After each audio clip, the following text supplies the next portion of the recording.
Insurance ಹಣಕ್ಕಾಗಿ ದಂಪತಿ ಖತರ್ನಾಕ್ plan ಮಾಡಿದಂತ ಘಟನೆ ಹಾಸನ ಜಿಲ್ಲೆಯಲ್ಲಿ ನಡೆದಿದೆ. ಭಿಕ್ಷುಕನೊಬ್ಬನನ್ನ ಕೊಂದು ಹಣ ಪೀಕೋದಕ್ಕೆ ಸಂಚು ರೂಪಿಸಿದಂತ ಘಟನೆ ಇದು. ಅರಸೀಕೆರೆಯ ಗೊಲ್ಲರ ಹೊಸಳ್ಳಿಯಲ್ಲಿ ನಡೆದಿರುವಂತ ಘಟನೆ. ಅಪರಿಚಿತ ಶವವೊಂದನ್ನ, ಇದು ನನ್ನ ಪತಿ ಮುನಿಸ್ವಾಮೇಗೌಡ ಅವರ ಮೃತದೇಹ ಇದು ಅಂತ ಪತ್ನಿ ತೋರಿಸಿ ಆ ನಂತರ ಇನ್ಶೂರೆನ್ಸ್ ಹಣ ಪಡೆಯೋದಕ್ಕೆ ಪ್ಲಾನ್ ಮಾಡಿದರು.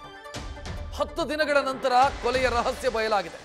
ಆ ಅಪರಿಚಿತ ಶವ ಏನಿದೆ ಅದು ಒಬ್ಬ ಭಿಕ್ಷುಕಂದು ಮತ್ತು ಇವರೇ ಕೊಂದು ಹಾಕಿದ್ದಾರೆ ಅನ್ನೋದು ಆ ನಂತರ ಗೊತ್ತಾಗಿದೆ. ಇನ್ಶೂರೆನ್ಸ್ ದುಡ್ಡಿಗೋಸ್ಕರ ಪ್ಲಾನ್ ಮಾಡಿ ಭಿಕ್ಷುಕನೊಬ್ಬನನ್ನ ಸೆಟ್ ಮಾಡಿ ಆತನನ್ನ ಕೊಂದು ಆ ಮೃತದೇಹವನ್ನ ಇದು ನನ್ನ ಪತಿಯ ಮೃತದೇಹ ಅಂತ ಹೇಳಿ ಆ ಮೂಲಕ ಸಾಲದಿಂದಲೂ ಮುಕ್ತಿಯಾಗಬೇಕು ಮತ್ತು ಇನ್ಶೂರೆನ್ಸ್ ದುಡ್ಡು ಕೂಡ ಸಿಗಬೇಕು ಅಂತ ಖತರ್ನಾಕ್ ಪ್ಲಾನ್ ಮಾಡಿರೋದು ಮುನಿಸ್ವಾಮೇಗೌಡ ಮತ್ತು ಆತನ ಪತ್ನಿ ಮಾಡಿರುವಂಥ ಪ್ಲಾನ್ ಇದು. ಗಮನಿಸ್ತಾ ಇದ್ದೀರಿ, ಆ ಅಪರಿಚಿತ ಶವವನ್ನು ತಂದು ಅಂತ್ಯಕ್ರಿಯೆ ಮಾಡಿ ಸಮಾಧಿಯನ್ನ ಕೂಡ ನಿರ್ಮಿಸಿದ್ದಾರೆ. ಶವ ಯಾರ್ದು ಅಂತಂದ್ರೆ ಯಾರೊಬ್ಬ ಬಡಪಾಯಿ ಭಿಕ್ಷುಕಂದು. ಆತನನ್ನ ಸೆಟ್ ಮಾಡಿ ಆಕ್ಸಿಡೆಂಟ್ ಮಾಡಿಸಿ ಕೊಂದು ಅಪರಿಚಿತವಾದಂಥ ಮೃತದೇಹ ಆಗಿರೋದ್ರಿಂದ ಇದು ನನ್ನ ಯಜಮಾನರ ಶವ ಅಂತ ಪತ್ನಿಯೇ ಗುರುತು ಹಿಡಿದು ಆ ನಂತರ ಅಂತ್ಯಕ್ರಿಯೆ ಮಾಡಿ ಇನ್ಶೂರೆನ್ಸ್ ದುಡ್ಡಿಗೆ ಅಪ್ಲಿಕೇಶನ್ ಕೂಡ ಹಾಕಿದ್ದಾರೆ. ಸಿಕ್ಕಾಪಟ್ಟೆ ಸಾಲ ಮಾಡ್ಕೊಂಡಿದ್ರು ಅನ್ನುವಂಥ ಡೀಟೇಲ್ ಇದೆ. ಸಾಲದಿಂದ ತಪ್ಪಿಸ್ಕೊಳ್ಳೋದಕ್ಕೂ ಆಗಿತ್ತು, ಈ ಕಡೆ ದುಡ್ಡು ಬಂತು ಅನ್ನೋ ಪ್ಲಾನ್ ಇದು. ಈ ಬಗ್ಗೆ ಹೆಚ್ಚಿನ ಡೀಟೇಲ್ ನೀಡೋದಕ್ಕೆ ನಮ್ಮ ಪ್ರತಿನಿಧಿ ಕಿರಣ್ ಫೋನ್ ಸಂಪರ್ಕದಲ್ಲಿ. ಕಿರಣ್, ಈ ಖತರ್ನಾಕ್ಗಳ ಕೈಗೆ ಆ ಬಡಪಾಯಿ ಭಿಕ್ಷುಕ ಹೇಗ್ ಸಿಕ್ಕಾಕೊಂಡ, ಹೇಗ್ ಮಾಡಿದ್ರು ಪ್ಲಾನ್? ರಕ್ಷತ್, ಏನು ಇನ್ಶೂರೆನ್ಸ್ ಹಣಕ್ಕಾಗಿ ಖತರ್ನಾಕ್ ದಂಪತಿಗಳಿಬ್ಬರು ಒಂದು ನಟೋರಿಯಸ್ ಪ್ಲಾನ್ ಮಾಡ್ತಾರೆ. ಅಂದ್ರೆ ಅಮಾಯಕನ ಒಬ್ಬನ ಕೊಂದಿ ಆತನ ಏನು ತನ್ನ ಪತಿ ಅಂತಾನೆ ಏನ್ ಮಹಿಳೆ ಬಿಡ್ಸಕ್ ಹೋಗ್ತಾಳೆ. ಈ ರಹಸ್ಯ, ಈ ಸಿನಿಮೆಯ ನಾಟಕ ಒಂದ್ ರೀತಿ 12 ದಿನ, ಸುಮಾರು 10 ರಿಂದ 11 ದಿನಗಳ ಬಳಿಕ ಪತ್ತೆ ಆಗಿರುವಂತದ್ದು. ಅರಸೀಕೆರೆ ತಾಲೂಕಿನ ಗೊಲ್ಲರ ಹೊಸಳ್ಳಿ ಗೇಟ್ ಬಳಿ ಒಂದು ಅಪರಿಚಿತ ಶವ ಪತ್ತೆ ಆಗತ್ತೆ. ಅದು ಕೂಡ ಆಕ್ಸಿಡೆಂಟ್ ರೀತಿಯಲ್ಲಿ. ಆ ಅಪರಿಚಿತ ಶವ ಪತ್ತೆ ಆಗತ್ತೆ ಕೂಡಲೇ ಅರಸೀಕೆರೆಯ ಏನು ಗಂಡಸಿ ಠಾಣೆಯ ಪೊಲೀಸ್ ಇರ್ತಾರೆ, ಅವರು ಈ ಸಂಬಂಧ ಪ್ರಕರಣ ದಾಖಲು ಮಾಡ್ಕೊಂತಾರೆ. ಅಂದ್ರೆ ಅಪಘಾತ ಪ್ರಕರಣ ಅಂತ ಕೂಡ ದಾಖಲು ಮಾಡ್ಕೊಂತಾರೆ.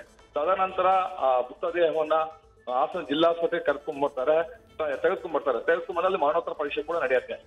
ಅದಾದ ನಂತರ ಗೊತ್ತಾಗೋದು ಇವರು ಏನ್ ಮೃತಪಟ್ಟಿದ್ದಾರೆ, ಆ ಮೃತಪಟ್ಟಂತ ವ್ಯಕ್ತಿ ಮುನಿಸ್ವಾಮೇಗೌಡ. ಆತ ಮೂಲತಃ ಏನು ಬೆಂಗಳೂರು ಸಮೀಪದ ಹೊಸಕೋಟೆ ಅವರು ಅಂತ ಕೂಡ ಹೇಳಲಾಗ್ತದೆ. ಆಕೆಯ ಪತ್ನಿ ಏನ್ ಶಿಲ್ಪಾ ರಾಣಿ ಇರ್ತಾಳೆ, ಆಕೆನೂ ಕೂಡ ಬರ್ತಾಳೆ, ಕಣ್ಣೀರ್ ಹಾಕ್ತಾಳೆ, ಡ್ರಾಮಾ ಕೂಡ ಮಾಡ್ತಾಳೆ. ಈ ಸಂಬಂಧ ಗಂಡಸಿ ಪೊಲೀಸ್ ಠಾಣೆಯಲ್ಲಿ ಪ್ರಕರಣ ಕೂಡ ದಾಖಲಾಗತ್ತೆ. ತದನಂತರ ಮರಣೋತ್ತರ ಪರೀಕ್ಷೆ ನಡೆಯುತ್ತೆ. ಮರಣೋತ್ತರ ಪರೀಕ್ಷೆ ನಂತರ ಮೃತದೇಹವನ್ನು ಹೊಸಕೋಟೆ ಕರ್ಕೊಂಡು ಹೋಗ್ತಾರೆ, ಅಲ್ಲಿ ಸಮಾಧಿ ಕೂಡ ಮಾಡ್ತಾರೆ. ತದನಂತರ ಈ ಸಂಬಂಧ ಏನು ಹಾಸನದ SP ಒಂದು ವಿಶೇಷವಾದ ಒಂದು ಪೊಲೀಸ್ ತಂಡ ಕೂಡ ರಚನೆ ಮಾಡುತ್ತೆ. ಈ ಸಂಬಂಧ ಏನು ಫೀಲ್ಡ್ ಗಿಲ್ದಂತ ಅಧಿಕಾರಿಗಳು ತನಿಖೆ ಶುರು ಇಟ್ಕೊಂತಾರೆ. ಎಲ್ಲೋ ಒಂದ್ ಕಡೆ ಅನುಮಾನ ಕೂಡ ಶುರು ಆಗುತ್ತೆ. ಇವರು ಏನು ಇವ್ರು ಯಾರು, ಇವ್ರ ಹಿನ್ನೆಲೆ ಏನು, ಇದ್ರ ಬಗ್ಗೆನೂ ಕೂಡ ತನಿಖೆ ಶುರು ಆಗುತ್ತೆ. ತದನಂತರ ಇವರು ಮೂಲತಃ ಹೊಸಕೋಟೆ ಅವರಂತ ಗೊತ್ತಾಗತ್ತೆ.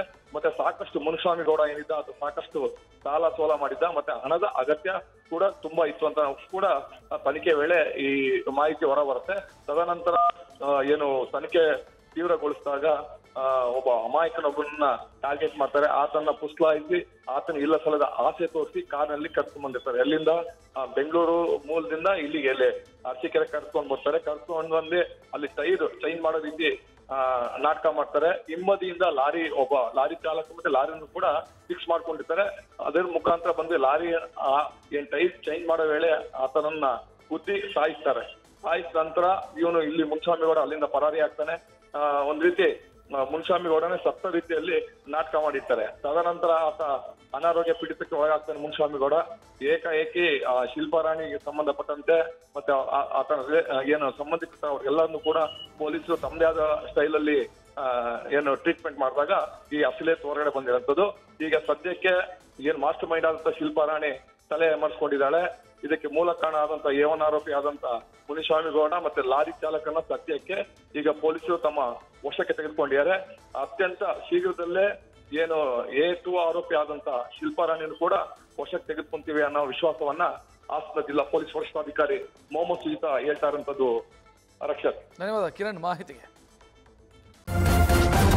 ನ್ಯೂಸ್ ಫಸ್ಟ್ ನಿರ್ಭೀತಿಯಿಂದ ನಿಮ್ಮ ಪರವಾಗಿ.